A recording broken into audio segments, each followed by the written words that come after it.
It's another week full of capital raises and valuation step-ups for space. As these steps continue to the stars, more and more players enter the Space Unicorn Club. Zona, Aetherflux, and Starcloud have all announced 9-figure raises at 10-figure valuations. Rocket Lab alone raises $1 billion through the issuance of common stock shares, marking the largest collective increase in equity that we've seen all year. Our RPO industry continues to grow less remote day by day. Multiple RPO missions have hit meaningful milestones this week, as Starfish Space has found a replacement RPO target vehicle for their Otter Pup 2 mission, and Catalyst has selected the launch provider for their Nexus 1 spacecraft, flying in 2027. MEO has entered the chat. SES has announced K2 Space will be the bus provider for a 28-satellite MEO constellation targeting an operational date of 2030. In conjunction with a new wave of micro-geo satellite providers and the growing need for an expanded infrastructure layer, we should expect to see this segment grow rapidly. Welcome to this week's episode of Space Times Podcast. As always, I'm Harrison Lambert, here with Paul Mayer. Excited to share this week's space industry updates with you. We hope you enjoy the episode. Subscribe to our newsletter. If you want the written breakdown of our episodes emailed to your inbox every Monday morning, drop us a comment on our LinkedIn or Blue Sky with anything you enjoyed or would like to see. And as always, listen weekly on Spotify, Apple Podcasts, YouTube, or wherever you're receiving the signal. So this week, our main topics include spacecraft, money raises, and communications. To start things off, we have spacecraft, which is spanning a wide variety of applications this week. So we've lumped them all into one big topic. One of the main trends that seems to be popping up this week, one that we've been talking about for months now, is rendezvous proximity operations, commonly referred to as RPO. This has played out a lot in LEO, but now we're starting to see some stuff in GEO. There seems to be some defense demand for this application, and Catalyst is snatching up that demand with a new program, Nexus 1, that is going to go to GEO to service a government satellite with potential follow-ons for commercial customers. This week, they selected their launch partner to be Arianespace. They're going to use Ariane 6's heavy launch vehicle to loft Nexus 1 into GEO orbit to perform their mission in 2027. Yeah, it's fun to see RPO becoming reality. We've been talking about it for a while, but it's always been something that has been, 5 to 7 years down the line. And the last 5 to 7 months really have seen so much rapid acceleration and maturity in the sector between the ability and the proven demonstrations of satellites to accurately track and achieve docking and close proximity operations without damaging. It's become very fun very quickly. I'm excited to see how RPO and orbital services and OTVs really all sort of mature in lockstep together. Yeah, and I'm really excited to see how Catalyst does, because they have that upcoming mission to boost the Swift Observatory. They've been moving at lightning speed to get there. They're a pretty young company, which was already impressive to do that mission. They're only like a couple of years old, and the contract seemed to come out of nowhere for them. But they're racing to get their satellite ready. They're using the Pegasus launcher, which I think is the last Pegasus launcher around. It was a very unique selection for a launcher for that mission. And even NASA is coordinating with them to reduce Swift Observatory operations in order to extend its lifetime by a couple of months. So they're really cutting it close on that one, but it's a really fascinating one to watch. And even though it's for a commercial or a civil customer, NASA, it's been clear that the Defense Department has been keeping eyes on their activity. I thought they wouldn't do anything until after that mission completed and they saw how Catalyst did, but it looks like they're already interested in using Catalyst for some defense applications for this government satellite. I think it's interesting they're going with the Ariane 6 this time instead of something small like the Pegasus. Is kind of the opposite end of the spectrum. So they've got a wide variety of missions already going on prior to flying anything at all. So very impressive progress from them. Symphony Space has announced their Adagio platform. This one is particularly interesting. There's an RPO aspect to it, but it is in sort of a different way than we've seen with most. Usually RPO is between two objects, usually in the context of refueling or defensive maneuvers. But in this case, the Adagio platform is a modular multi-mission orbital infrastructure. So the idea of it is that Adagio sits in LEO as sort of a hub that provides power, thermal, attitude control, orbital control, and it's able to plug and unplug payloads on demand. So goes up with a certain set of payloads. When a new customer needs access to that orbital, whatever orbital domain they're in, a rocket can go up and the robotic arms will detach old payloads and replace it with the new ones that are launched. So really interesting concept. I think it's great for this infrastructure type of plays that we're seeing gain importance across the industry. And yeah, I'd love to see this thing fly. It's a fascinating concept, like you said. I think the aspect of it that I have yet to sort of wrap my head around in sort of their business case is the idea of, okay, well, great, we want to swap out payloads, so we need to put a vehicle together in order to get the payloads to this modular bus platform. The big question on my end is, okay, great, so we already have to put the new payloads on a bus on some sort of vehicle to get them to this target vehicle, to the Adagio platform. So what's to prevent us from just launching a separate platform with those payloads themselves? But I'm sure that their unit economics work in such a way that this is beneficial and that the transport vehicle is a fraction of the cost of an entire new bus platform itself. And there's probably some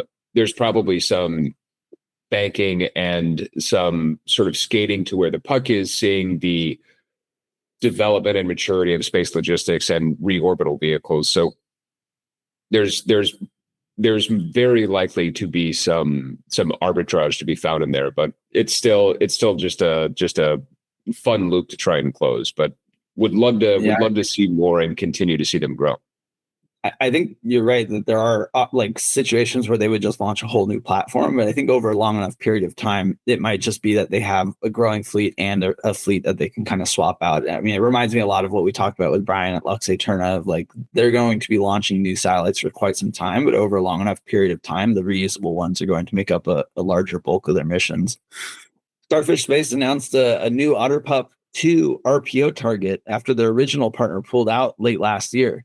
Starfish OtterPup 2 launched in May of 2025. It successfully commissioned and performed some rendezvous operations, but late last year, the target spacecraft partner that they had dropped out and decided not to be a part of their mission. So they announced this week that they have found a new partner that they're excited to work with and are going to be maneuvering into a new orbit in order to perform the docking portion of their RPO operations. It's great to see Starfish recover from that setback. They have a long history of recovering from crazy setbacks on orbit. Our OtterPup 1 was the one that got spun up really fast off of its release from the launch vehicle, and they managed to recover it with this really neat, novel B dot D spin algorithm that used their torque rods to detumble the spacecraft and actually managed to recover it. They recently had a mission on board Impulse Mira, where they demonstrated the ability to do RPO between a customer bus and their own payload, which was also very impressive. And they even got a contract from the Defense Department to deorbit a PWSA satellite. So they are just stacking wins, recovering from crazy setbacks, and just doing amazing stuff. They're setting a high bar to follow. Yeah. D-Cubed as a new announcement for their Arrakis D3 satellite, which is planning to launch in 2027. This week, Oris announced that they are partnering with D-Cubed to be the payload provider for their space-to-space power transmission satellite. D3 will use large solar arrays on board the host satellite to beam power to target satellites. Astra Digital is going to provide the bus for the spacecraft, which is notable because Astra Digital has signed contracts with other space-to-space power providers such as Starcatcher. So this, to me, signals that there is a growing recognition of the need for this space infrastructure. We announced a couple of weeks ago Mantis Space raising $10 million to do the same thing. So now there's three players that I'm tracking between Starcatcher, Mantis Space, and D-Cubed to do this kind of technology. I believe D-Cubed is launching this week on Vigoride 7. They have a payload on there as well. So just a lot of work across the board, across multiple companies. I think this partnership's great to develop really cutting edge technology. I am excited to see this one fly. Yeah, this is part of a bigger trend that we're noticing of some more centralized infrastructure going up. Typically, when we say infrastructure in space, we mean something more akin to bigger sort of publicly available relay satellites, or some way that data can be transferred on, to basically between basically any sort of customers. And what we're seeing here amongst these three players is specifically power and an entire new sort of paradigm of infrastructure going up into orbit.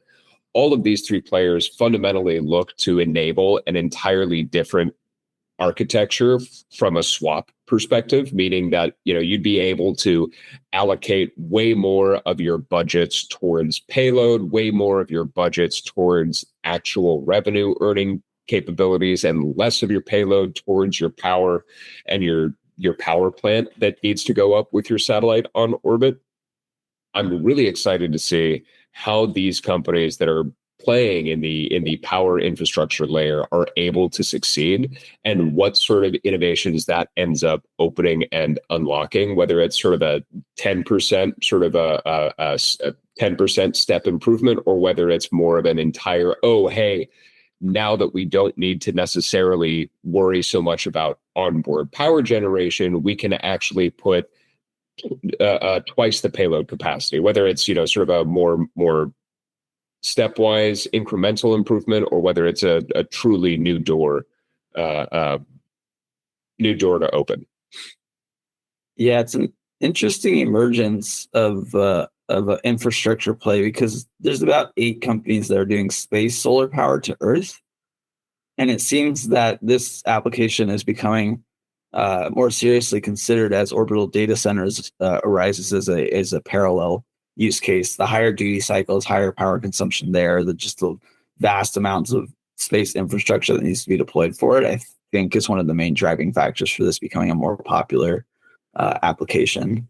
It's interesting. You're absolutely right. There's substantially more solar to surface power generation companies than there are space to space power generation companies. And I think that layer of sort of space infrastructure that's developing is probably there's some definite correlation between that appetite now for space servicing itself and the sort of anticipated or the signaled demand and presence of a 1 million orbital data center constellation, and the 51,000 that Leo has put up, that Blue Origin or Amazon have also applied for. So there's some extensive orbital data center layers that are being proposed with some pretty meaningful backing that would absolutely need this type of infrastructure to support them. On the more traditional side of space solar power, or just solar power needs of spacecraft, Moog has selected Redwire to provide the solar arrays for their Meteor spacecraft. This is a $12.8 million contract to use the ELSA-M solar arrays that Redwire just announced a couple of weeks ago. The ELSA-M is a low-cost, high-producibility solar array built off their ROSA success. ROSA is a rollout solar array that's had a 100% success rate, and cemented Redwire as one of the leaders in high or large size solar arrays. So ELSA-M is this is an interesting contract, because ELSA-M was released and positioned as a solution for large deployments of constellations. So mass producibility was kind of the key feature here. The Meteor spacecraft isn't really that. It's one of Moog's spacecraft as a bus platform that they can sell to other operators. They've flown it a couple times for defense applications, and this contract is in support of a third defense application. So it'll be interesting to see if Moog is expecting Meteor to be a larger scale platform for some other plays, but they so far have seemed very focused on the defense industry. Endurosat and Metasensing have announced a partnership to provide European SAR. So Endurosat is a Bulgarian spacecraft company, and Metasensing is an Italian-Dutch payloads company that specializes in synthetic aperture radar. This partnership is going to use Metasensing's SAR payloads on top of Endurosat's frame satellite. The payloads will allow for 0.125 meter and 0.3 to 1 meter resolution X-band SAR using a variety of different imaging techniques, including spotlight, strip map, scan SAR, and top SAR modes. So quite a variety of applications. This is following a very consistent trend we've seen across Europe, which is the demand for SAR capabilities and, more importantly, sovereign SAR capabilities. They really want to keep this technology, which they've deemed a key defense capability, in-house. We saw this late last year, early this year, with ISI's $1.2 billion contract with Rheinmetall to develop German and Finnish SAR technology. We saw it last month, and during the interview with Loft Orbital on Loft's partnership with Tecaver, which is a European SAR manufacturer, for a Kness SAR satellite called Desire. So this is a continuing trend. I'm wondering where this is going to top out, how many SAR satellites they need across how many different partnerships. But it certainly seems to be bringing a lot of money for a lot of these European companies and driving a lot of innovation across the continent. Lastly, for spacecraft this week, there are rumors that Rocket Lab will be the bus provider for Equatys. Right now, the talk around the water cooler is that they're being considered to provide the bus for Equatys, which is a partnership between Viaspace and United Arab Emirates Space 42 to develop a 2,800 satellite constellation for direct-to-device communications. They'll likely use the Lightning or the Photon buses developed by Rocket Lab. And to develop 2,800 buses is quite the contract if should they win it. The likely breakdown of the consortium here would be that Viasat provides the payloads, given that they're an RF, geocom mega company that's been around for a while, and Space 42 would handle the operations, as Equatys is intending for this constellation to serve the Middle East.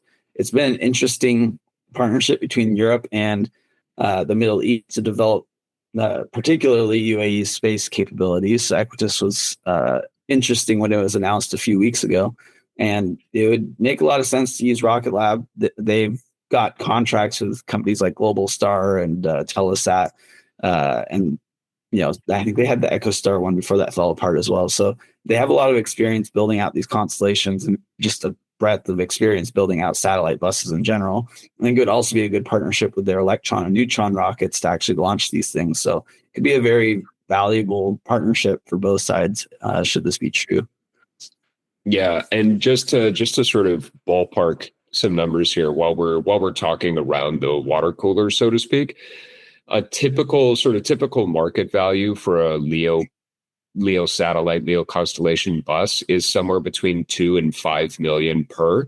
So if we pick sort of just a top of mind $3 million for the bus per satellite here, there's obviously going to be some sort of discount for that, but we're looking order of magnitude for this, like somewhere in the mid to high single digit billions of dollars for a contract of this magnitude, if that sort of holds true. So, if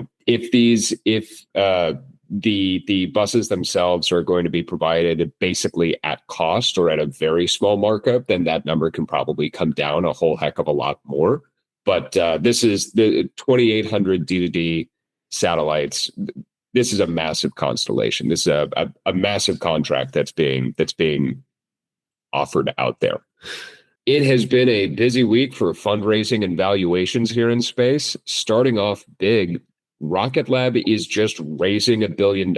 They've entered an equity distribution agreement that allows them to offer and sell up to $1 billion of common stock. This seemingly has just sort of come out of the blue.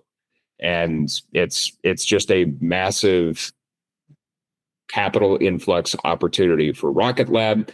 Common shares of stock almost always in demand, and relatively speaking, a very low risk form of equity to sell for a company. So this is a very lucrative liquidation offer, though again, this is for a sale of up to that much money. So Rocket Lab hasn't actually raised $1 billion as of yet, but I wouldn't imagine them having difficulty selling all of the shares that they're looking to sell here. They've been doing very well.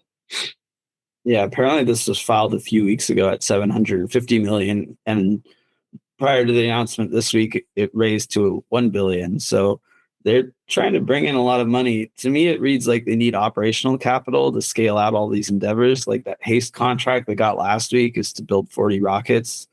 and they're still working on their Neutron. So they've got rockets that they've got to either scale out or develop and get to the pad, as well as these large contracts for constellations. I imagine they need some capital to scale out, since I doubt they would get the money for those contracts until they're further along in delivery. So uh, the market did not react fondly to this. Their stock dropped, but given all the contract wins they've gotten, the continued success, the 100% success rate of their Electron launch vehicle, I just see this as some market volatility, but ultimately it's a good sign that they're growing. Yeah, new acquisition maybe incoming after they finish their Mynaric one. I would not be surprised.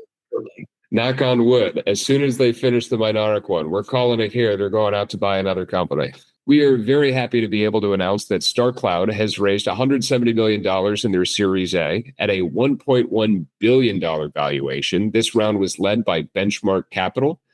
And the purpose of this round and this raise is to fund the design and development of Starcloud 3, the establishment of a manufacturing facility, and the expansion of their team. They need to hire and scale up the manufacturing and operational team, as well as to execute on some of their launch contracts. Yeah, I'm really excited about this one because I managed to chase down Philip Johnston at a SAT show last week and convince them to let us share in his great news. So even though this isn't technically news from last week, it is news literally from the moment we released this podcast. I just couldn't help but share it here because it is a very remarkable achievement for a company that's launched one satellite. They launched Starcloud 1 last year that had an H100 GPU on board. They plan to launch Starcloud 2 later this year, which will have the largest deployable radiator ever deployed, as well as 100 times more power generation than the Starcloud 1. And they've got partnerships with NVIDIA, Google Cloud, and AWS to use Starcloud 2. And I mean, fingers crossed, Starcloud 3 to start deploying some of this orbital data center capability on orbit. So Starcloud, one of the, going up against the likes of SpaceX and at this point Google and Amazon announcing their orbital data centers, this is a great race for them to be able to compete and deploy their satellites at scale. They filed for 88,000 satellites last week, so I'm hoping this gets them a long way in deploying that fleet. Yeah, it's a major accomplishment for the team, and I'm excited to see what they're able to do with this much money and how much they're able to execute and deploy. Simultaneously, Aetherflux has announced that they are in the process of raising between $250 million and $350 million in their Series B at a $2 billion valuation. I think everybody at Aetherflux is going to have a pretty good day at the office with a raise of that size and magnitude at roughly 10 to 12% dilution. That's pretty impressive. This raise is to develop orbital data centers. They're still testing laser power transmission on their Apex bus, but this is to develop and scale for the ODC market that they're competing for. Yeah, so they've claimed it's not a pivot, but it's a very impressive pivot. They started out as sort of a space to ground power transmission company. That's when they contracted Apex to build the bus for their laser power transmission payload. They said they're still working on it, but the explanation as to why they're focused so much on orbital data centers now is that, in the course of them developing their space solar power technology, they realized that this push towards pushing data centers to orbit kind of changes the calculus on their business case. The reason they wanted to do space solar power was to provide more power generation to the growing demands of terrestrial data centers. But if they move to orbit, that challenge kind of changes. Most orbital data center companies are talking about generating power on board their own spacecraft. And so this need more or less goes away. As we talked about earlier, there are still some needs for space-to-space power transmission, and that could potentially change it even further. So I think that's why they're staying in this sort of laser power transmission capability and still working on that. But it could be that they're pivoting away from space to Earth and more to space, or potentially building out an infrastructure that could do both. And create kind of a blended data center between Earth and space. So definitely an interesting move. That's, again, a lot of money to do orbital data centers, and their Galaxy Brain orbital data center is going to benefit greatly from that kind of capital. They haven't yet filed for how many satellites they're going to deploy. But once they do, they'll be off to the races along with Starcloud. Zona has raised a $170 million Series C round led by Mohari Ventures. This raise is to accelerate the deployment of Pulsar and to scale their manufacturing capabilities. Yeah, this is a great move for Zona. They are moving quickly towards the full deployment of their Pulsar constellation, which will be about 250 satellites. We haven't seen the scale of GPS deployment outside of China. All the systems that the West use, like GLONASS, well, GLONASS is Russia, but GNSS and GPS are at much smaller scales, like on the scale of dozens of satellites. So this is a LEO constellation, so they're going to need quite a few more. But it's a great technology, position navigation and timing advancements, both to replace GPS and to augment it, are really useful for the growing demands on Earth, both in like robotics, when we talk about like driving cars and drones, but also there's just huge defense applications. There's been a really strong need for an improvement to that system for a long time. And Zona is one of the players that's furthest out on it. So moving on to a Series C with that kind of capital, they didn't announce their post valuation, but I think this would make them also a unicorn. They're now at like 250 total raised. So seeing so many unicorns minted in 1 week, Starcloud, Aetherflux, Zona, is just crazy. It's awesome times in space. Congratulations to all three companies on their huge raises. And I hope it goes a long way to developing some really key infrastructure in space. Yeah, to your point, I mean, the defense implications for a LEO-based PNT solution are pretty extensive. A lot of the challenges that we have currently with GPS and PNT data in areas of contested communications or contested areas, a lot of that boils down to that all of these sort of incumbent GPS and GNSS solutions are pretty high altitudes and are, relatively speaking, easier signals to jam and interfere with. So having much stronger, much closer, lower Earth orbit signals will absolutely mix that up. And so, there's some aspect of being able to effectively just sort of throw enough power through the system and being able to overcome any sort of jamming effort. Additionally, the fact that they are a different asset class and they would be sending these signals from different altitudes and using different frequencies and different wavebands means that the jamming technology will have to adapt and try to keep up with them themselves. So this is great. It fits in with sort of the PACE model of being able to have sort of additional methods and additional avenues of getting this core data set and getting this resiliency and persistency to the folks working in the field. Additionally, NASA has awarded Intuitive Machines a $180 million contract under CLIPS. This is the fifth total CLIPS award and the fund deployment of the larger Nova-D and launch of the Intuitive Machines 5 to Mons Malapert on the lunar South Pole. This will be carrying Blue Origin's Honeybee Robotics lunar rover and various science payloads, a multifunctional nanosensor platform, radiation dosimeter, some laser retroreflector arrays, stereo cameras, sanctuary. There's a multitude of different scientific payloads that are going to be down there. Yeah, these are some cool payloads. I mean, the multifunctional nanosensor platform and the near-infrared volatile spectrometer is to look at lunar plumes and classify the chemical makeup of the surface, which is really key for things like the lunar rover that they're carrying around. And we've talked about it off and on over the past few months about some of the applications that are being developed for the surface of the moon. I think this will become even more important as NASA is pivoting away from the lunar gateway and more towards lunar bases. So this kind of goes hand in hand with that ignition announcement that came out this week as well, to develop a bunch of technology on top of one of the most established lunar landers in the U.S. arsenal. Intuitive Machines have landed twice, in IM-1 and IM-2.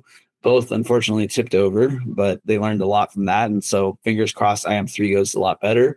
They've got IM-3, IM-4, and IM-5 funded, but this funding is the fifth, particularly for IM-5. I am personally most interested in how this laser retroreflector array works out. This is one of the newer technologies I've seen for lunar applications, but it's one that we've seen mentioned off and on with relative frequency, which is figuring out how to establish a communications network about the moon. Most of the time we talk about it, it's for like wireless communications, but in this case, it's being positioned as a technology for position navigation and timing capabilities, which again, a very key technology. GPS satellites do not fly around the moon, so we're going to have to figure this part out. And I think this is a really cool payload amongst their many other cool payloads to test out a new capability. Arena has raised a $4 million seed round. This is to develop ultra thin solar cells based on a new material transition metal, dichalcogenides. They are atomically thin semiconductors. They're more flexible, and there's 32% more efficiency to be found in there. They don't actually need coating, something like a 15-year lifetime and a really quick manufacturing and cycle time. So we've seen a multitude of different developments in the solar power and solar technology space, and the sheer demand of that layer of infrastructure is only growing. So this is a fun one to watch. Arena can wind up being a really impactful player. Yeah, and it comes at a really important time. Again, like these orbital data centers are making a huge push for improved technology across space. We talked a few weeks ago about Starpath releasing their Starlight module. And I was really excited about that because it was like a 10 times decrease in cost per solar cell, but it's still using like traditional transistor technology and the solar arrays, and this dichalcogenides technology is an interesting move away from that. It uses a 2D layer of transition metals, which they have a better like optoelectronic capability than traditional semiconductors, which are more about transferring light into heat or light into electricity, and you lose a lot to heat.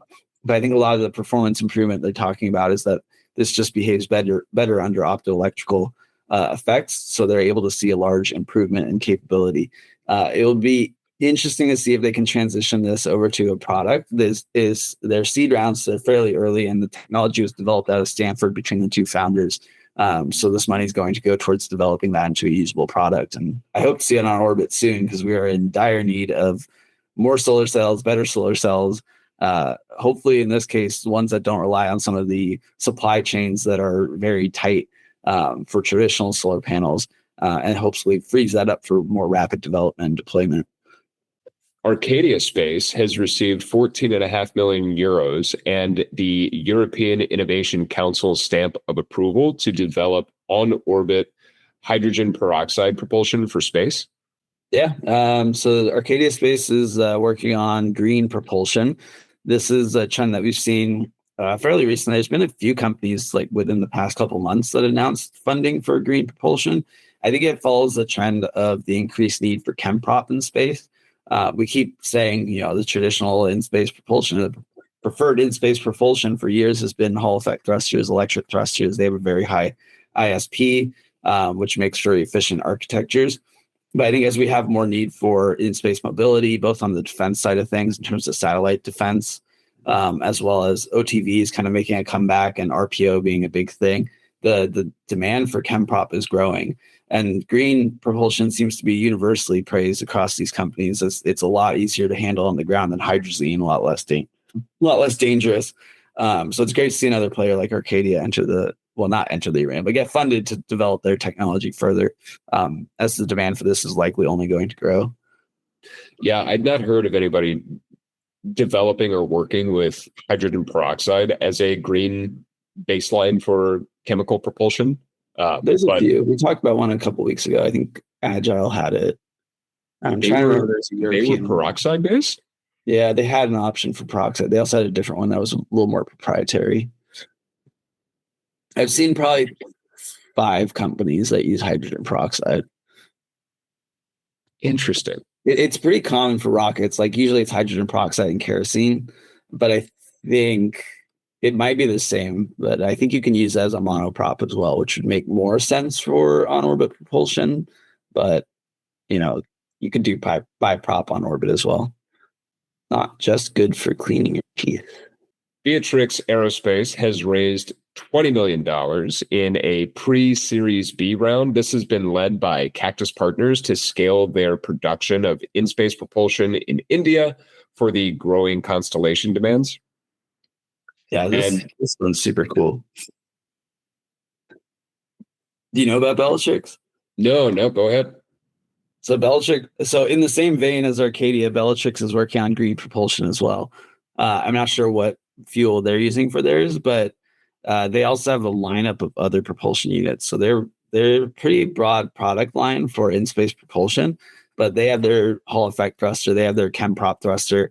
What I find crazy is they also have a microwave uh, plasma thruster, which uses water, which I thought Momentous was the only one that does it, but apparently a lot of people are looking at this technology again. The only other ones I'm aware of are like Argo Space, Pale Blue, and Galactic Energy looking at water as a propellant. But it's cool to see a company out of India looking at this as well. So that makes at least 3 countries I know of that are actively pursuing water-based propellant, which between their chem prop and their electric prop and water prop, like it makes for a broad offering of in-space propulsion. And I like to point out the water one because it makes sense for a lot of in-situ resource utilization plays.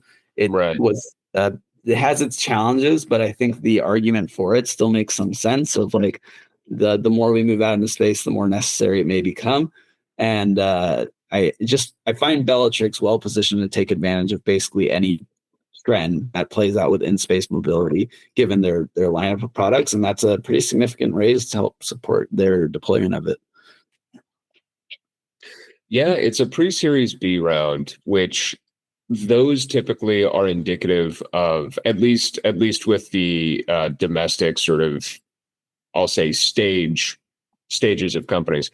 Those sort of a pre-series B round is or a pre-series A round, something sort of in that pre-letter is typically indicative of sort of a bridge round. There is a little bit more capital that we need in order to execute on a couple of milestones so that we can get to the major round that we need to raise. But the fact that this is a $20 million raise is indicative that they're going to be okay. This is a heck of a lot of money, and it's going to allow them to effectively scale immensely. It also sort of indicates that this is the pre-Series B round, so they're probably looking at raising a further large amount of money, probably closer like a 50 to 70 million dollar round. At a later date, that would then sort of indicate and enable them to accomplish everything they want to accomplish through their Series B.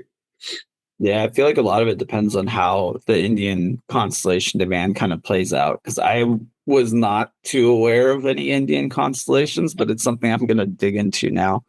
It makes sense. Like the Indian space industry is growing just as well as the rest of the world. So I would expect to see some constellations for communications or maybe even data centers popping up soon. And, this could help benefit Bellatrix. Airmo has raised a 5 million euro seed round to launch their shortwave infrared and micro LiDAR payload for methane monitoring. Yeah, this is a cool raise for them because they just announced their partnership with Endurosat a few weeks ago. Endurosat being the Bulgarian space company we mentioned earlier, who had partnered with, oh gosh, who was it? Meta Sensing for synthetic aperture radar. So this 5 million is to fund the deployment of that satellite for methane monitoring. This is shortwave infrared is pretty traditional for methane monitoring. The micro LiDAR is a bit interesting. I don't usually LiDAR is meant for physical mapping, so I don't know how you would physically map methane, but I've seen a variety of interesting sensing methodologies for methane monitoring. I had not come across this one yet, but I think you can get some interferometry aspects from the LiDAR sensing. So really interesting payload. I think the partnership with Endurosat makes a lot of sense, given that Endurosat's working with other advanced sensing technologies, and it's a pretty small amount to get a satellite up. But Endurosat's positioned themselves as a very agile spacecraft manufacturer, and so hopefully this is enough to kind of get them deployed because we are in desperate need of methane monitoring, especially after GHGSat's failure last year and the lack of funding over in the US. So hopefully Europe can deploy some assets to continue tracking dangerous greenhouse gas. Space Cargo Unlimited received a combined 12.5 million euros in funding. That is split roughly 2.5 million euros in grants, 10 million in equity. Um, this is to develop the quote unquote bento box for in orbit manufacturing. And this is coming through the European Innovation Council Accelerator. Yeah, Spacecraft. I think this money is primarily to develop that aspect of their, I guess, payload. Feels weird to call it a payload when it's not like doing anything outside the spacecraft. It's literally a container for manufacturing stuff. They do have a larger orbital vehicle that's able to do reentry. I would assume some of this money would go towards that as well, but they're pretty focused on getting the bento box portion correct, which falls in line with most of what we're seeing. I know we talked about Frontier Space a couple weeks ago, doing their partnership with the ISS and the Zenta Life Sciences. So a lot of these companies are at the stage where they'll partner with other spacecraft just to test out the technology. Space Forge, you mentioned a couple months ago, kind of doing the same thing. The time to develop their own spacecraft for reentry is not quite here, except for maybe Varda, who's done about 5 reentry vehicles so far. But there's definitely a push for it across the EU. This is a Luxembourg company. Frontier was a UK company, same with Space Forge. So there's some money pouring in from Europe to fund this. And I think there was another vehicle, a funding vehicle a couple months ago that put like 25 million into 6 different companies. So they're continuing to fund this capability. It's very valuable for generating value on Earth from space. And I'd love to see this industry growing. Pave Space has raised $40 million in their seed round, led by the Visionaries Club and Creandum, to build their heavy kick stage platform, the Lioba. The Lioba is intended to carry 5 tons and is sort of an intermediary or a first step towards their IBEX, which is an additional kick stage focused more on high on-orbit mobility. So this team coming out of Switzerland was a kickoff spinoff from the student-led Gruyere space program. And they started, I believe, back in like 2024. So massive amount of funding and another different source of launch and thrust to get people up and going, and very much playing in with all the trends that we've seen of launch itself continuing to bottleneck the space industry. So great to see additional players getting in, and great to see additional capacity developed. Yeah, they're positioned pretty interestingly across a couple of sectors of the industry that have a lot of overlap, but kick stage is kind of a unique term for orbital transfer vehicle. Typically, kick stage is for the second stage of the rocket. So to have that be kind of what they're positioning themselves as is interesting, because it allows them to kind of be an orbital transfer vehicle, which they are with the Lioba, carrying large amounts of mass out to different orbits. But it also allows them to play in the space mobility arena with IBEX, which has more defense implications and less OTV, more about getting satellites to where they need to be to respond to threats, and to just move around quickly. Lioba would allow them to compete with the likes of Impulse Space, which uses Chemprop to do large lift orbital transfer vehicles. So they're competing with a pretty big player there. IBEX I see as more of a competitor with something like Portal Space Systems, which they had an interesting partnership we announced last week with Paladin Space to do orbital debris removal, which could be another great application for this. I mean, moving from different orbital regimes to pick up debris that's moving at high speeds is a great use for high mobility, but more than likely this is useful for things like space defense, which Europe would have to be investing in at some level, since the US is investing pretty heavily. So hopefully Grays goes well, proves out their avionics system, and moves them quickly into launching Lioba in the next year. Cislunar Industries has closed an oversubscribed seed round of just over $2.5 million, led by Colorado's One Fund. And this is to develop some high power and high voltage supplies. They're currently able to support up to 10 kilowatts, which is absurdly high powered for the space industry. Harrison, I'm pretty sure that this is something that you would be very excited about because of the doors that this unlocks from an architecture and operating perspective. But what are your thoughts? Power systems are like one of the most underappreciated challenges in spacecraft architecture. I mean, until recently, like 1 kilowatt was considered a high power system, and that was difficult on its own. Getting up to 10 kilowatts is impressive, but they're responding to the market need for megawatts of power. I mean, no single satellite is really going to go above 100 kilowatts, but even at 10 kilowatts, like the components here are really crazy to engineer and to create it in a product kind of way that they can sell it to any customer is great. And it, like I said, it's responding to the market need for higher power applications like space, solar power, orbital data centers. Those are both going to need kilowatts of power.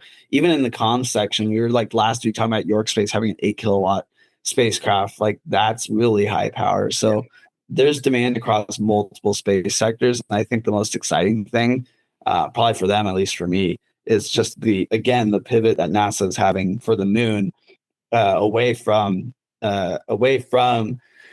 the lunar gateway towards the lunar bases, is that they are intending to use the lunar gateway now as a nuclear platform for power and propulsion. So I know on Cislunar's page they were calling out nuclear applications, and as that becomes more normalized, hopefully through this NASA endeavor, the power numbers are only going to go up. And so developing the power technology needed to be able to handle that level of power is really important. And they also interestingly called out focused energy devices, which I've been really curious about. I was like asking the Space Force General at SAT Show about it. They wouldn't give me anything about it, but Jim Bridenstine at least confirmed like it's something they're working on at the government level.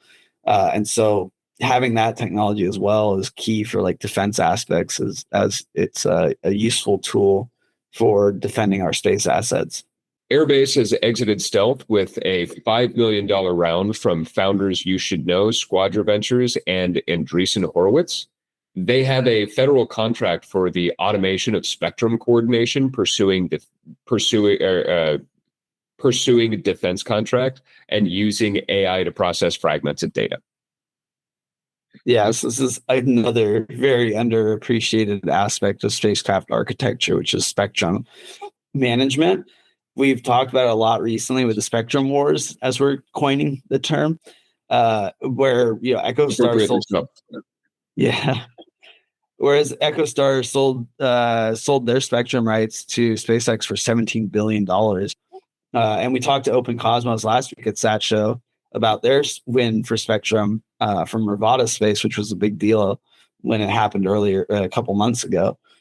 So spectrum is in very high demand because as the increase in communication satellites go up, the increase in usage goes up. The allocation of a limited resource becomes very challenging. And beyond that, the policing of people sticking to their allocations is very challenging. And it's not just the government that cares about this. Other operators care about it. If somebody's talking on a spectrum they're not supposed to, it adds noise to your applications. There was a huge argument between Blue Origin and SpaceX earlier in the year over at the FCC about SpaceX trying to put more Starlinks into VLEO because the high power comms at that layer would kind of muddle the Ka band spectrum. Even if they're operating at a different distinct frequency, the bleed over from their center line is still going to affect other spacecraft operators, especially ones operating in close frequencies. So being able to manage the growing number of people that they need to allocate spectrum between, the lifetimes that they're able to operate on, and just the making sure nobody's talking when somebody else is trying to talking kind of aspect is key for regulatory bodies as well as all the people that play in this space, which is why I think there's a lot of energy behind this funding. Like Andreessen Horowitz is a big name. I'm sure you're excited to see that one. Yeah, this is a well-sourced and well-funded play, and I think the fact that we're seeing this type of focus and intent specifically for just orchestrating the spectrum layer is pretty indicative of how critical it is. There's a bevy of players out there effectively looking at orchestrating the fleet, at managing fleet ops, con ops, at creating and managing the data sets necessary to keep track of where everybody is and what everybody is doing.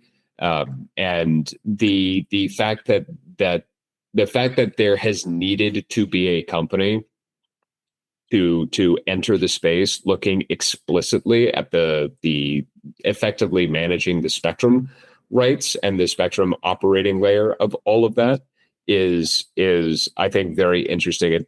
That's not something that I would have expected to go horizontal so quickly. That's not something that I would have expected to break out from the other players looking at managing and handling sort of the ConOps layer of things in the same way. But the fact that it's got some pretty big names on their cap table there is indicative as to how important this is and how critical it is to the industry functioning properly.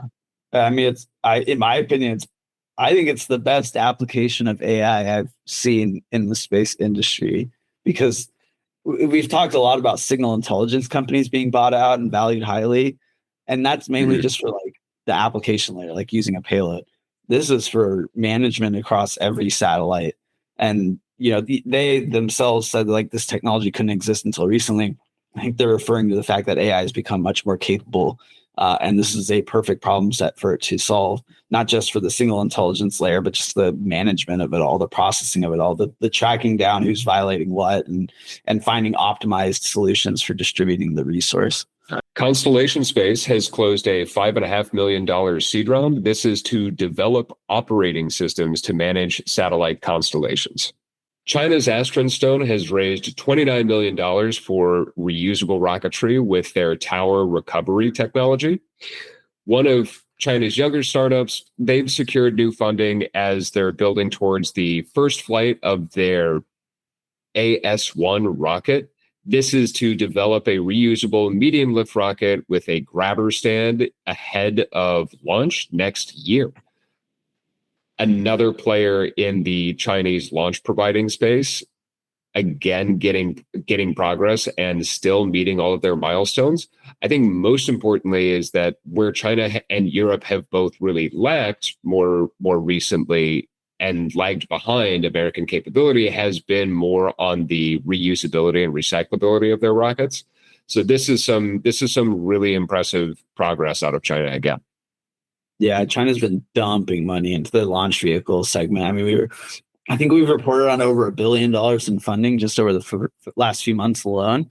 And this is 29 million is small, just so weird to say.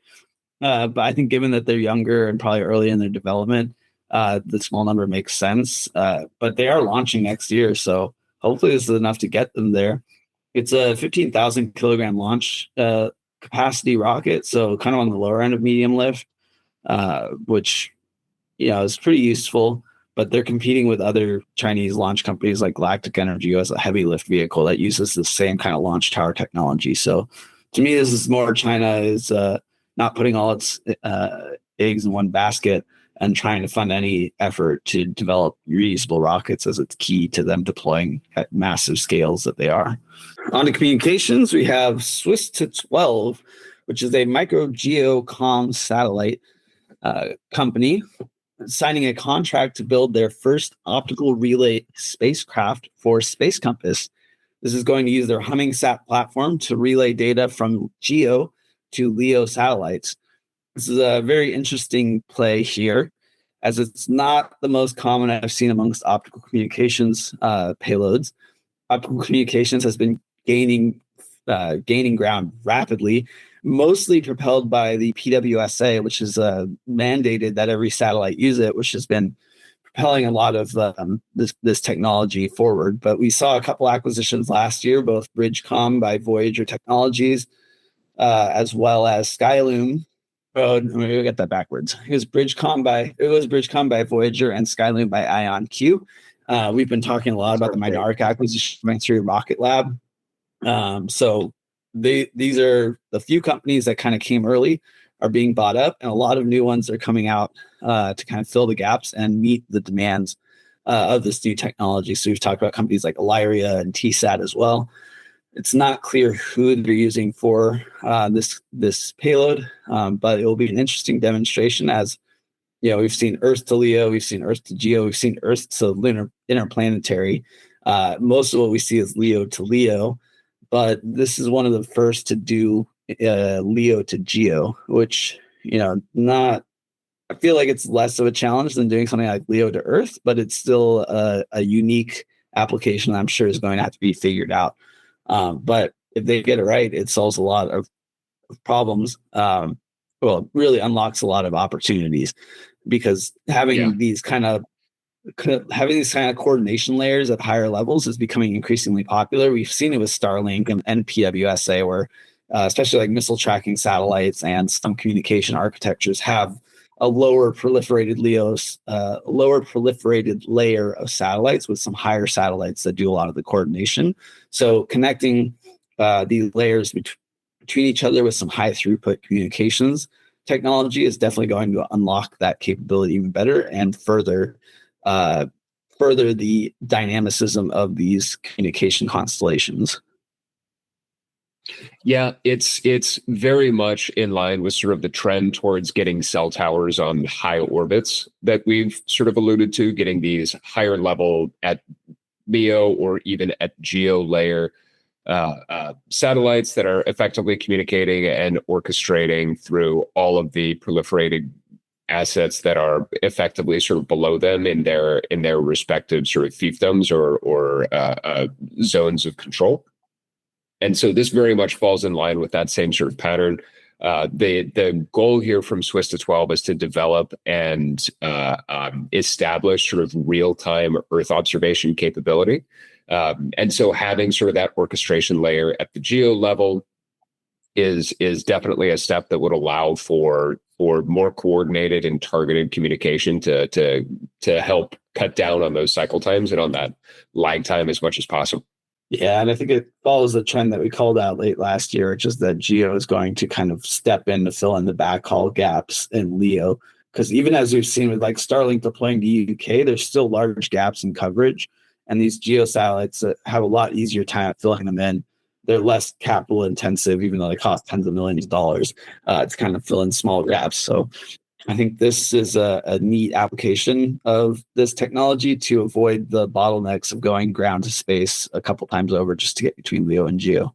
Hawkeye 360 has signed a $75 million contract with the EU Ministry of Defense for their electronic warfare program. This will give the European Ministry of Defense access to Hawkeye's air defense and GPS interference monitoring services. Hawkeye is a very large signal intelligence company. They have their own fleet of satellites that does a lot of comms monitoring applications. There's a lot of maritime applications. So this is a perfect partnership for what they do.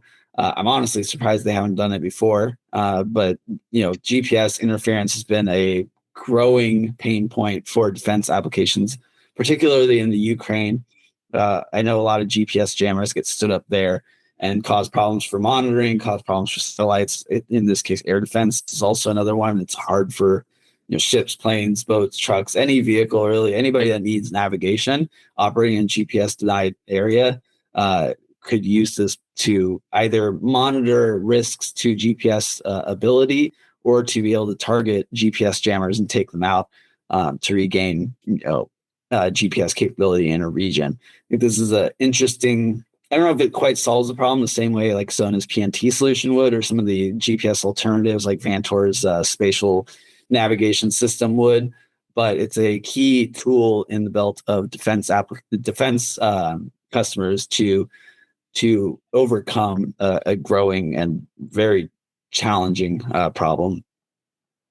Yeah, I would say the analogy I would use here is that sort of the Zona is more prevention, and that that the Hawkeye capabilities are more cure here in the sense that Hawkeye is able to identify negative symptoms and identify problems after they have already arose or already arisen, whereas Zona and the other sort of avenues and methods of providing and accessing PNT data prevent preempt any sort of adverse symptoms or problems in coverage coming up. But Hawkeye's ability here and the services that they're offering on the contract are very much in line with sort of the militarization in space and the increased trend towards the privatization of security in a lot of different veins. This week, SES chose K2 Space to develop 28 medium Earth orbit satellites for communications. This is an interesting contract.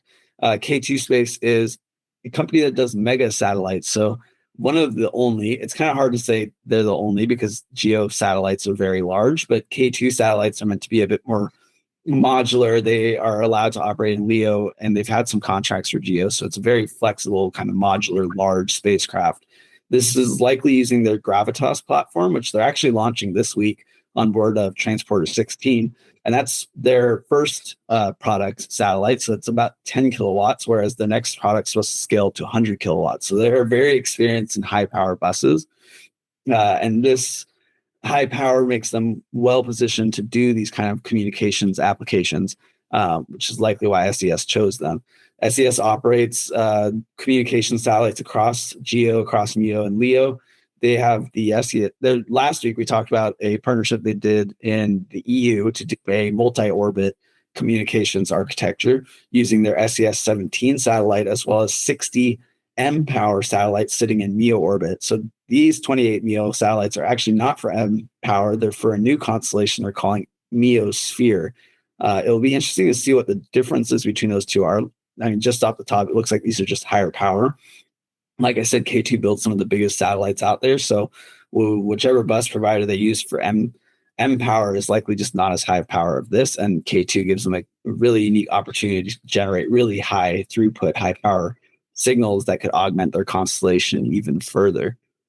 Yeah, and this ties in with a couple of the different trends that we've been watching and seeing. You know, the one that we've already sort of hit on already is this pattern of allowing sort of upper levels and higher altitudes of orbits to start to play a bigger role. LEO has basically come in and taken most of the Earth observation market. But there's still room for MEO and for GEO, very much so in the communications and networking side of things. And so, you know, the fact that there is explicit investment going into MEO, which has largely been unobstructed and unoccupied to date, is, I think, a pretty indicative. It's a big change. It's a big, meaningful change to see China sort of starting by looking like they were trying to sort of assert dominance in the MEO domain by trying to be sort of one of the leaders in the space, and now we're seeing some commercial investment entering the space really, really rapidly.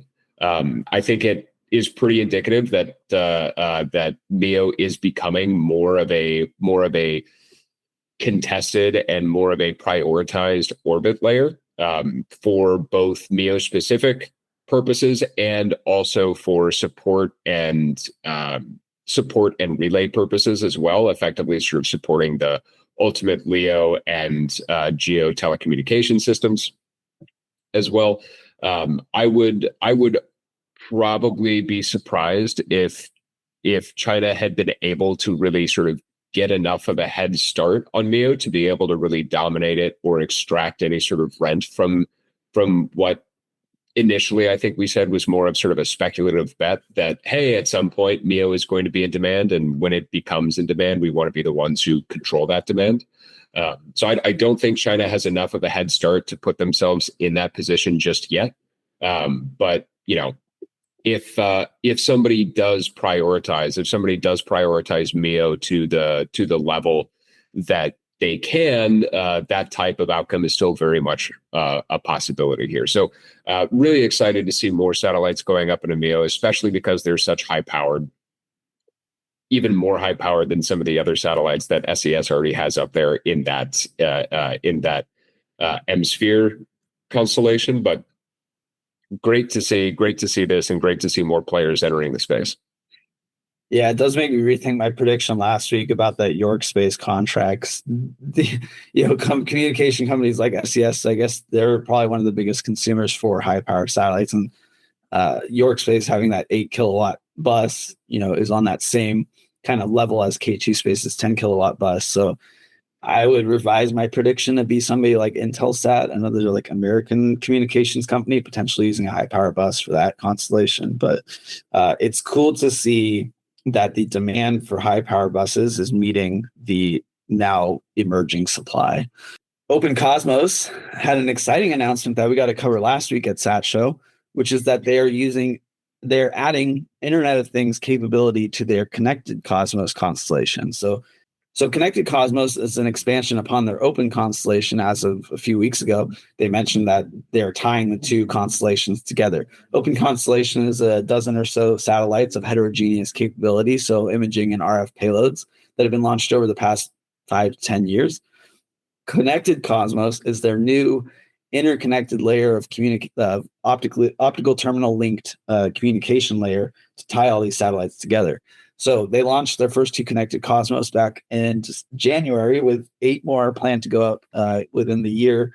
And already they're able to use those two to start coordinating amongst the satellites in their open constellation. So most of the open constellation is imaging satellites. Adding Internet of Things capability to this expands the ability of what they're able to do. The CEO, Rafael Jordi Sakir, talked to us about how they've been profitable for the past 5 years.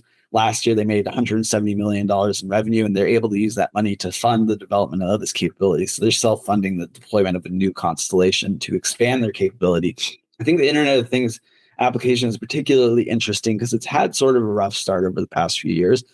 The demand for it is kind of slow to meet the supply as business users are. I think it's following kind of a similar trend as the imaging sector of our industry, where the technology exists, but businesses don't exactly know what to do with it yet until it becomes a more simplified experience, until there's actually some value that you can extract out of it in a more user-friendly way.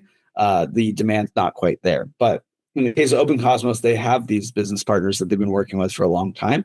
And so I think they have this audience that's really willing to leverage this capability as much as possible. So think of their applications as, logistics companies that want to track their items. Say something goes missing, their IoT signal can trigger satellites, take a picture of the area and see what's happening there. One of the cooler applications I'd heard of, not from Open Cosmos, but in general, is like IoT connected sensors in the forest that can detect wildfires and trigger a camera to take a picture of the area to try to track the fire as fast as possible. So really, this is about responsiveness, about real-time reactivity of satellite capabilities, which is a emerging trend. I wouldn't even call it a trend at this point. It's a emerging capability, as there's only really a couple of companies that are able to do it so far, because it's been enabled by this optical terminal communication capability that's still in kind of its nascency. But we've talked about Kepler Communications being able to do this. It was exciting to talk to Open Cosmos last week about how they're going to do this. And it really unlocks another layer of value from satellites for businesses and governments on the ground. Contrivian has announced a partnership with Amazon Leo to use their constellation platform to connect the Leo communications constellation to their business partners. So the Contrivian constellation capability is sort of a management layer for communications. We talked about this with Kymeta, how Starlink has their neat little ground terminal, but it's only able to connect to Starlinks, whereas Kymeta's Kestrel U5 was able to connect to any satellite constellation and get communication from there. The problem that naturally emerges from that is, how do you know which constellation to connect to? You're at a spot on the Earth, which satellite is overhead, which constellation will give you the best connectivity. That's sort of the problem that Contrivian's solving here. They also have their own ground terminal that's able to connect to all these different constellations, but this particular product that they're announcing, the partnership for this week, is using their software layer to actively ping all these different constellations and see who has the best connectivity at any one time, and automatically switches the user over from one to the other. So again, this goes to the trend of like simplifying the use of satellites for the end user is what is going to drive more value from these satellites. I think this is a really neat application for Amazon Leo, particularly because it can also connect to Starlink, as well as all the other different constellations that are going up. So really neat connectivity layer to add more value to the people that are trying to access internet through satellites. Yeah, it's an interesting partnership. I'm surprised that SpaceX, in so many words, I'm surprised that SpaceX sort of signed up for this partnership, that they allowed Contrivian to be sort of an authorized reseller and an authorized partner for what they're doing here. But it's they're undoubtedly making things a lot easier for the end consumer of everything by just, hey, we solve all of that headache for you. So all you got to do is say you want to go online. But interesting nonetheless. So as I mentioned, Chimeta, we spoke with last week at SAT Show, had a great interview with them to talk about their new Kestrel U5 terminal. So this is a ground terminal that's mobile. It's able to connect to satellites in both LEO and GEO. It's got full duplex, receive and transmit over across the KU and KA band. And this is done in the smallest and most power efficient form factor that I've seen on the market. And they talked to us about how they did it with this metamaterial technology they have in the unit. Most of these ground terminals use phased arrays, which are arrays of little patch antennas that operate in sync to coordinate the timing and power of each to direct the direction of the connecting beam. Chimeta is able to do that with a much simpler surface that's able to do it all in one. With phased arrays, usually you need one set of arrays for transmit, one set of arrays for receive. With theirs, they can do it all in one little panel that uses their metamaterial. So it's a really fascinating technology to learn about. This particular Kestrel U5 terminal that they're releasing this week is positioned primarily towards defense applications. There's a growing need that we've seen for mobile ground terminals from the defense industry. Last week, we talked about Raytheon getting an extra $2 billion to build more mobile defense applications for their mobile ground terminals. So we expect Chimeta's new product to be able to leverage that demand very well and potentially expand into further products in their lineup. Kongsberg Avionics has unveiled their sovereign LEO comms architecture using Meridian. This is a pretty interesting play, as we haven't heard from Spin Launch in a while. Meridian being Spin Launch's architecture for satellite systems. Kongsberg being a small satellite manufacturer, not small as in the company small, but they manufacture small satellites. And so they're a large small satellite manufacturer. I guess small is relative, but yes, they're a small satellite manufacturer, which is actually a benefit in this particular case because Spin Launch fires off satellites from their spinning armature at something like 30 Gs or something crazy high that would liquefy just about anything. So they've had to come up with their own kind of architecture for how to build a satellite for their launch capability. And it seems that Kongsberg is leveraging that to build out a comms architecture. So I think this is great. This is, I've always been a bit dubious of Spin Launch as a proposal. Like we always learn in college, you can't just spin something up. You can't just accelerate something through the atmosphere. You need continued acceleration all the way through. And so Spin Launch, until it actually gets to orbit, I will probably remain dubious, but I like to see that there's actually somebody trying to use this architecture to do something. And I think comms makes a lot of sense. The scale at which you've seen proliferated communications constellations it would be really nice if we didn't have to launch rockets for all of them. So hopefully this architecture plays out well and they're able to launch them off at much lower costs, at much higher scales. Yeah. And I think it particularly noteworthy that this has been an ongoing partnership. This isn't a unique partnership just for this next sort of stage. But so Kongsberg and Spin Launch have already been working together for a little while. So using some of Spin Launch's unique and proprietary satellite components, they've been able to work together on the 250, 280 or so different satellites that they've already been delivering. So the Meridian payload to date through this partnership has already been sort of flight qualified and is ready for integration with the Kongsberg platform. And they're currently still on track for launch in October on the Transporter 18. Lastly, for communications, we have GOM Space is joining the Luna consortium. This is a low-cost, mechanically beam-steered antenna that they'll be developing in this European partnership. This is interesting given that last week they were in a different consortium for a VLEO platform. So they're working on a lot of interesting little technologies here that could potentially work together in a really neat way. Traditionally steered antennas are either steered by the entire spacecraft or by phased arrays. but they're positioning this endeavor to build out a mechanically steered beam as lower cost. And so, you know, typically using mechanisms on board is kind of high risk, but I could see that somebody like GomSpace providing smaller satellites with lower overall costs could potentially eat that risk and just kind of work through it until they develop something more reliable on orbit.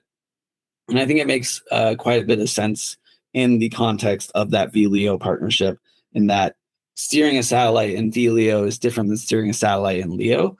And phased arrays are, yes, more expensive than a mechanically steered beam. So they're hitting kind of an interesting balance between the two by introducing a mechanically steered beam. And I think it definitely would have its value in multiple applications. So potentially just a nice piece of technology to develop for the industry as a whole. So best luck in developing this. I think it's supposed to launch in the next 3 years. Yeah, it's fascinating that this type of research collaboration has come together to develop and aspire to develop such impactful technology in what I would argue is a pretty ambitious timescale. That this is only for 3 years, and that's sort of what the deadlines are. But this is an interesting piece of technology that I'm excited to continue to follow. Over to some of the business moves here. Not too many to speak of this week outside of the we moved to all the funding. Yeah. Your business moves became a main topic this week. So the big sort of business move, I hope you have your popcorn and tea with you, is that so really SpaceX and Blue Origin have been just throwing tantrums at each other via the FCC. And the FCC has started to get pretty fed up with a lot of it. So we get to see corporate childishness at its best, I guess. But so here's the sort of breakdown. So Blue Origin has officially filed a complaint with the FCC over SpaceX's 1 million orbital data center satellite filing.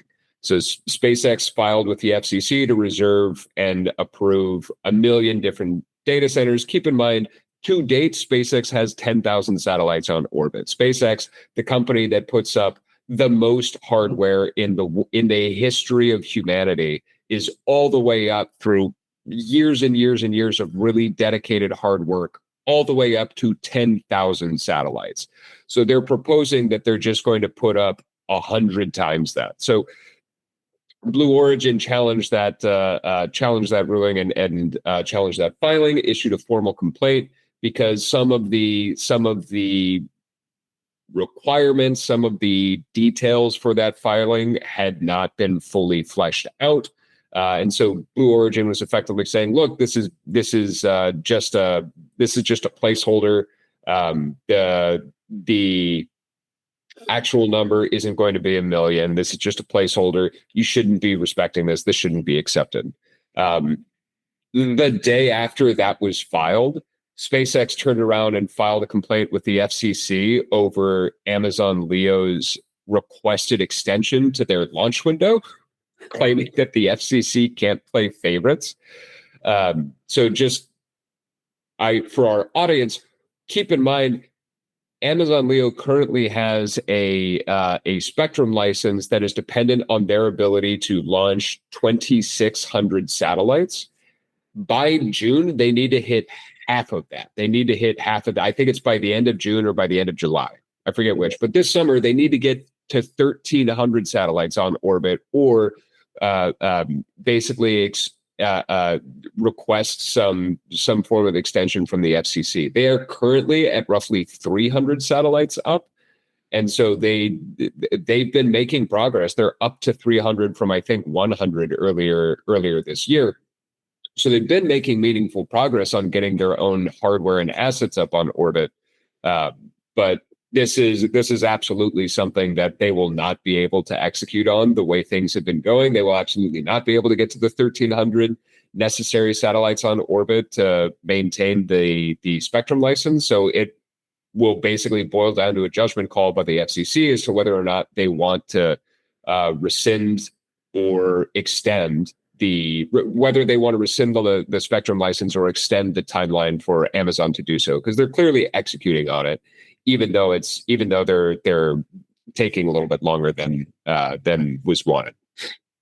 Yeah, this is like the ultimate FAFO, like, which we all know stands for screw around, find out, uh, for Amazon, because uh, Amazon's challenge is a lot more tangible than SpaceX's challenge. Like, I think Amazon brought this up, or I guess Blue Origin brought this up because they filed for 61,000 orbital data centers last week. But I don't know why they picked a fight over this, because the limitations for them getting approved for their 61,000 is less tied to SpaceX getting their million satellites than Spectrum licenses are.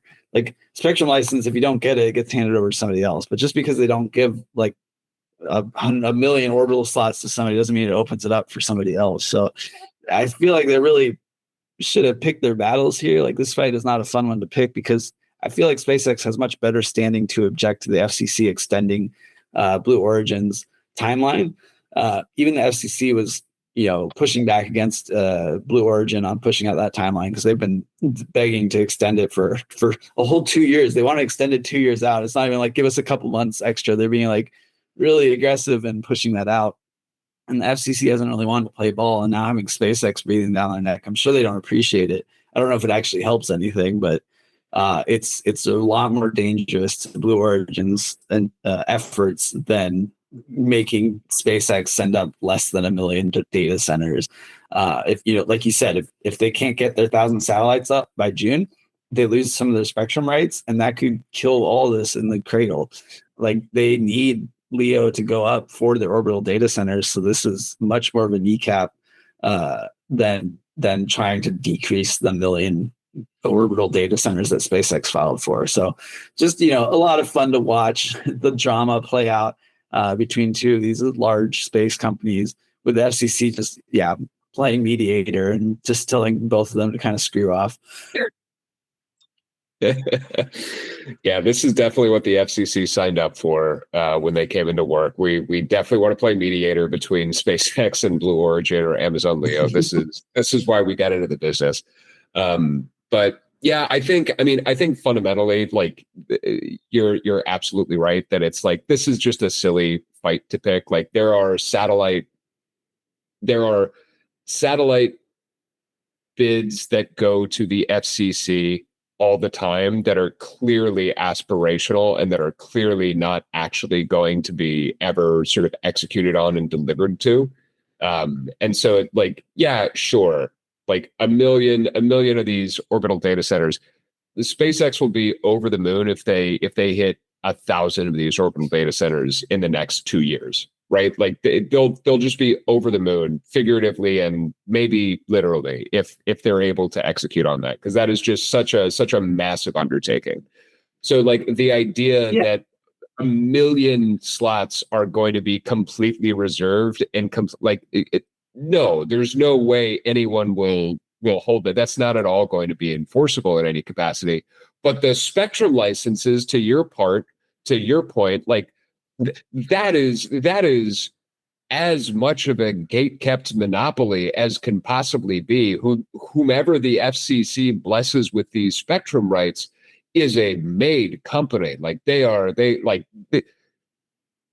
I don't think it is in the FCC's or the space industry's best interests to allow spectrum licenses to consolidate in a small number of hands. I don't think a monopoly or oligopoly is beneficial to the industry. I think spreading those licenses out amongst a bevy of different sort of trusted partners is good. So I think that the bias here should be in Amazon's favor, so that they can effectively become another provider and another player in the market who is able to execute and provide on those spectrum licenses. But at the same time, like, it should just be like some benefit. I think asking for 24 months extension is probably a little bit more door to the face than I would have anticipated. Yeah. Let's ask for 6 months and see if we can get that.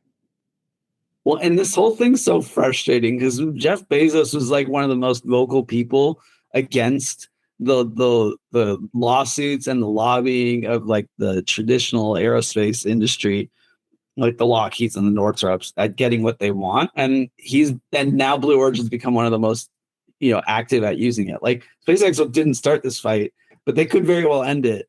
Like Blue Origin picking a fight over this is kind of ridiculous. And like why didn't they sue Rwanda? Like they had filed for 900,000 satellites with eSpace like years ago. Like, is it really those last 100,000 satellites that did it for them? They're like, oh no, that won't stand. Like, this to me is just ridiculous. And there's like releases from the FCC that basically said the same thing as SpaceX. So it seems like they're kind of siding with SpaceX, is like, stop suing and focus on launching. Do your job. Just do your job, and then we'll figure everything else out.